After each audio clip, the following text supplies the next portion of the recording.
It's HPR, All Things Considered, and I'm Dave Lawrence. Today, remembering an entertainer who touched many people's lives over his 88 years, Kris Kristofferson.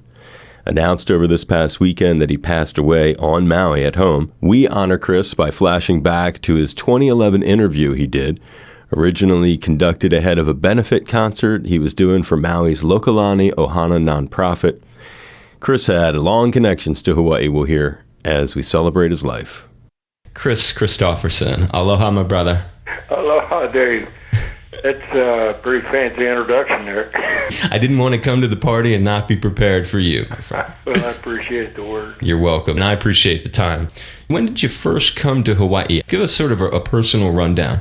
I was kind of connected to Hawaii because my father used to fly through here on Pan American. He got me a job back when I was 16 or 17 out on Wake Island working with Hawaiian dredging construction. I always felt like I really learned something working as a laborer. I was the only Hawaii guy out there. Learned some of the values that I really came to respect of the Hawaiian people. Anyway, came back here in Maui for a family reunion. I ended up buying a place here and building a house. I love it, and raised 5 kids out here. You bought ground and started from there. Yeah, and my kids got the benefit of growing up here, going to school here. Still got one who's just finished school for the year this year, but he's got one more year here. Man, what a place to call home. What other islands have you had important experiences on? Really spent most of my time right here.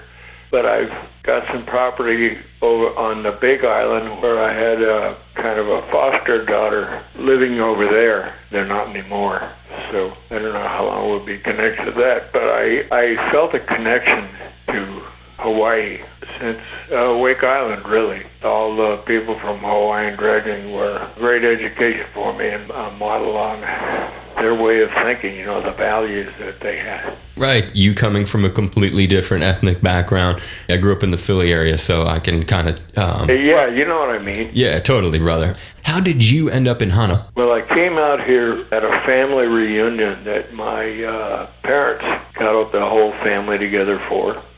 And while I was here, this was in the early 70s, a guy showed me some property that was completely surrounded by government land, so no neighbors at all. Mm-hmm. And I went ahead and bought it. As I came to come out here more, so much of the climate and the foliage reminded me of where I grew up down in Brownsville, Texas. The Rio Grande Valley is really kind of, it's not as pretty as Hana, but a lot of it reminded me of this. And like I said, I get along with the people here. They're terrific for me because the kids just call me uncle, and if people come over looking for me, they never heard of me. You got your own security system. Yeah. I like that. Did you know at all George Harrison, he lived in Hana too, right? He wasn't right in Hana, but it was close on the way here. Maybe they call it Hana. But George came over to my house once, and I was over to his. In those days, I was just coming here in between work, so I wasn't here a whole lot. But it was funny. He drove up, and I was so used to not seeing people in the... I think I was out with a chainsaw out there cutting down trees. And he drove up there. I said, "Yeah, what do you want?" And I had no idea who it was, And he said, it's George. And I said, "Yeah." I was so embarrassed, and all of a sudden I recognized him, went down and saw him. But he was a great guy. Had you already known each other at that point? Well, we had seen each other, but at the time on the road, it's kind of hard to really know anybody. I was working every day of the year. Okay. I had seen him at one of these benefit things, where you're all together, but I didn't really know him. After that, we got along pretty well. He was a good guy, and sorry to see him go. Are there things that, as you look back from your unique education at Oxford or maybe your time in the Army, that you can point to that were crucial in your life as how you turned out as a person with the character that you've got? Well, one of the most important learning periods for me when I was growing up was that summer I spent out on Wake Island, living with the people from a Hawaiian dredging, and those values. It sort of turned my life around. I got to work out every day, running in the sand with Al Harrington and Don Carswell, and they were both football players there in Honolulu. I was able to find that I could work myself up to being able to do the things that I wanted to do. I wanted to play football, and I hadn't been able to the year before because of some head injuries. And I was too little and too slow, really, to play, but I got in such good shape out in Wake. When I went back, I went from fifth string up to first string just in a matter of weeks. And it was such a good lesson for me. You get out of something how much you put into it. Mm. And then the lesson of just following my heart has probably saved my life. And for a while I looked pretty stupid because my parents were a little aghast that I was a janitor at a recording studio after, being at Oxford and everything. But I never looked back. And I loved what I was doing for the right reasons. I didn't think I'd ever make any money at it, but I earned a living at it and have raised a great family. When you think of where you're at now, I was taking a look at your official website, and you have a regular tour that you do. Can you kind of describe, when people go to see you in concert on this current tour, what's it like? Well, it's just me and my guitar and harmonica. And I've been doing it that way for about 5 years now. And for some reason, it's really working. I think it's the strength of the writing. I know it's not my guitar playing or my singing voice, but it's a good life. There's a direct communication between the guy behind the microphone and the audience.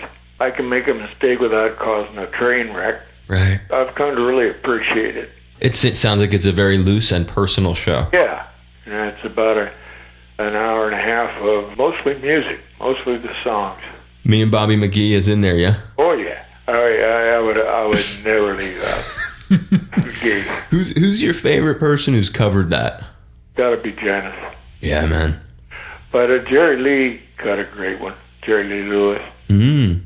And there's been so many good records of it. Grateful Dead too, my brother. Yeah. Gotta get my boys in there. Oh yeah. Yeah, the Dead was part of my friends when I was hanging around with Janis. Also going to do some stuff with Willie Nelson and Merle Haggard. Wow, that's cool. Yeah, I'm looking forward to it. I'm a little nervous again. But I've been playing out on the road with Merle lately. When I look over there and see who I'm working with, it's just like, Merle Haggard's like Hank Williams, Sure. He's a monster. Yeah. Do you hang with Willie there on Maui? Yeah. Not every day because we're on the other side of the island. He never comes over here. But I see him. I just missed him the other day when I came back. But he's on the way to the airport, so I usually see him pretty regularly. He's another one, like Merle, that are just in the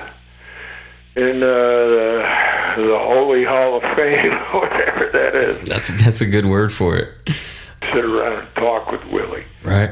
And occasionally get out there on a golf course. I don't know anything about playing golf, but being around him is always fun. I bet.